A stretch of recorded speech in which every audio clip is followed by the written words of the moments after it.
Terraria, the 2D Minecraft clone. Nah, I'm just kidding, please don't hate me already. But really, Terraria is the game I always wanted Minecraft to be. Endless vertical progression. However, I've only played it once with a group of friends 5 years ago, and we didn't even make it past the wall of flesh. So I'm a noob, but recently I decided to beat the game for the first time. But with a twist. Instead of a standard playthrough, I decided to beat the game on legendary mode, with the aim of doing it in as few deaths as possible. Why? Because after a long stressful day at work, I like to unwind myself by stressing myself out on a game that's supposed to relax me. I think I might be a masochist. Before we get into the journey, lock in your predictions in the comments for how many deaths it'll take me to finish the game. Right, with that done, let's see how close you really were. As soon as I spawn in, I already get an achievement. A rare realm. This is just for loading onto the legendary spawn seed for the worthy. But just like any standard Minecraft, Terraria playthrough, first things first, get wood. Whoa! I'm guessing the Lorax was escalating his antics of protecting the trees, but I really don't appreciate him dropping bombs on my head. This is just a small glimpse of the bullshit I'm gonna have to put up with for the rest of the game. Besides the booby trap trees, the amount of hits it takes to kill a slime is ridiculous. More than 20 hits to kill a starting enemy? I can tell this is going to be hard. First things first, we need shelter. Yeah! Considering the copper sword did fuck all, I clearly needed the second worst weapon in the game, the wooden sword. I'm now that much closer to beating the game. Oh, and I also thought I would craft myself a wooden chestplate, as that will definitely help. Oh, let's try that again. Fuck! Okay, clearly I need extra protection. Let's make a wooden hat and some boots. Now we are ready for whatever comes against us. So I started going right, with this not so appealing fellow garden entry. So, fuck it, let's go left. Oh, come on! What's that? 3 deaths already? It's the first day! Okay, I can't go right, and I can't go left. So how about we go down? Ugh! Well, finally I got some ore, but silver's useless. What I need is platinum ore. Oh, a minecart rail. Nope, can't have shit nowadays. How am I dying to all these slimes? And now I'm getting destroyed by giant worms. Okay, for real though, these things are so fucking annoying, you can't even escape. You have to sit there and take it like a good boy. Finally, we found some plat ore, but again, these slimes wouldn't let me have shit. 11 bits? Awesome. Now I just need like 200 more. We are making progress. Digging down, we continue. We find another minecart rail and a building. But of course, out of the entire platform I'm dropping down on, I fall on the bloody booby trap. For legendary mode, I thought mobs would be the hardest part, but it turns out it's just full damage. I nearly died just getting back to where I was. On the way down, I met a little fairy, but with this giant worm breathing down my neck, I had to ignore it. But returning to that building I found, inside the chest, it had this mace. Now, I got very lucky here, as this mace looked like it had some serious firepower. And that fairy I just saw led me to a life crystal, which had another life crystal underneath it. And like I said about firepower, look how this mace destroys giant worms. I'm literally unstoppable, until I figured out it does 0 knockback. And this skeleton just pins me up against the wall. In that chest, there was also teleportation potions. The first leads to nothing, leaving me stranded at the edge of the map,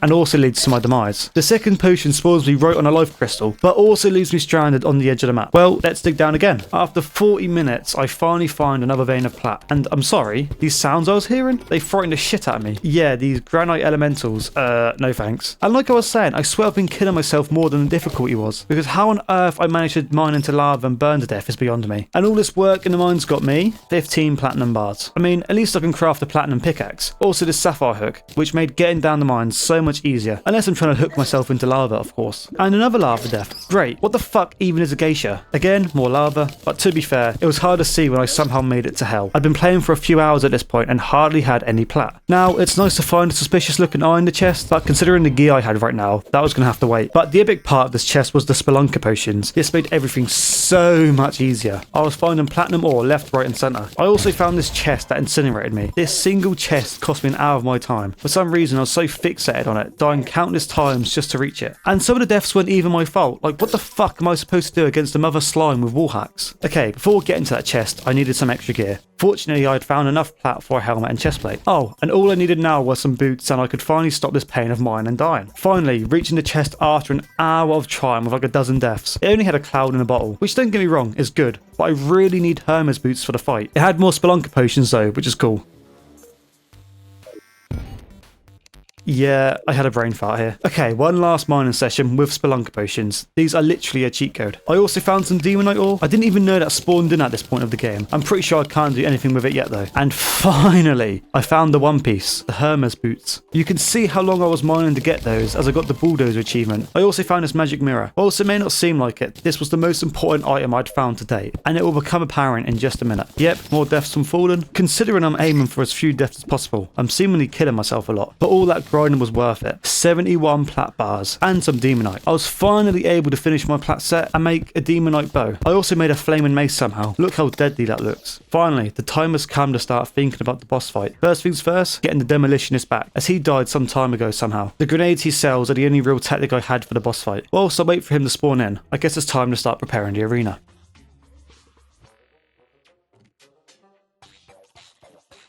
Despite having the best gear at this point, I was still dying the basic mobs. Somehow I turned my arena into a graveyard before I even finished building it. But here's the final result. It was pretty long and had 6 layers, which should be more than enough for the boss fight. The demolitionist finally spawned back in and I was able to buy 231 grenades. Yeah, I'm gonna need more. And with that, I am ready for my first boss fight. The one thing I noticed immediately was that the arena was not long enough. Also, I didn't know they had Pokemon evolutions in this game.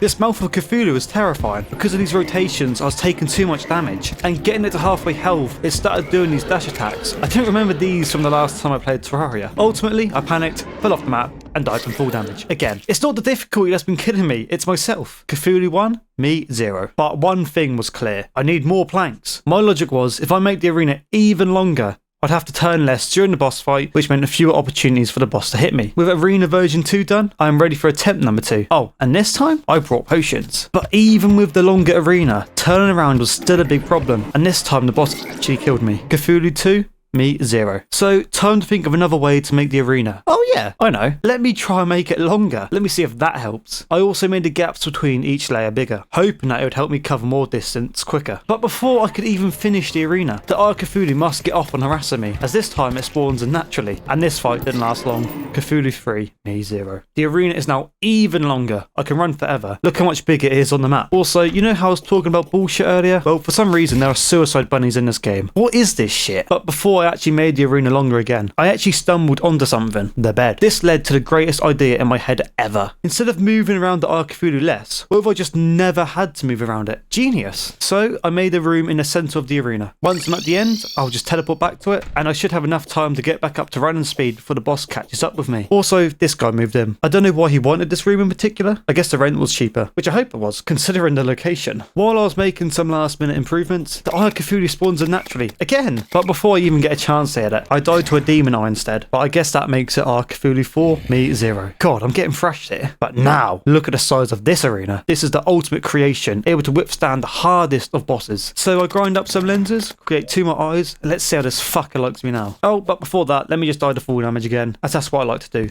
apparently. Turns out, I actually made the arena too long, and teleporting away from the boss right at the very end made it despawn. But I did let him get away that easily, as I spawned him in again the same night. And this tactic changed everything. It made the fight so much easier. He couldn't land a single hit on me anymore. So he got a bit salty and killed Haram. Rest in peace. And the amount of eyes he was spawning was crazy. I had to keep on using my magic mirror non-stop, and he kept on increasing how often he would dash, making this very intense. I was starting to panic. I had him low, but he was also becoming nearly impossible to hit. And look how much damage he started doing to me. He was low, but I was low too. Surely I couldn't bottle it now, right? Holy fuck. Finally! Not even joking, I literally screamed in celebration of eating him. My blood pressure was through the roof. I think I nearly had a stroke. And look, he left me this little goodie bag. But before I could get back to safety to show you, you know I had to celebrate. I died in the full damage again, of course. I am the destroyer of bosses, but I still succumbed to gravity. I got this cool trophy, these shades you can hardly see, and a pet. But the coolest thing I got was his shield. It allows me to dash. Considering the biggest problem I was having was mobility, this was going to be a game changer. I also got some demonite bars, but all I can make right now is an axe, which I got legendary on, which I'm pretty sure is like the best, what you call it? Let's just call it an enchantment. The best enchantment in this game. To make any other demonite stuff, I need something else, which I'm guessing is from the next boss. But holy shit, I have never been so mentally fatigued from a game in my life. I had to take a break. I was not expecting this to be so hard. And to think, this is just the beginning, and look how many times I died. This was going to be hard. But when the difficulty is called legendary, what was I really expecting?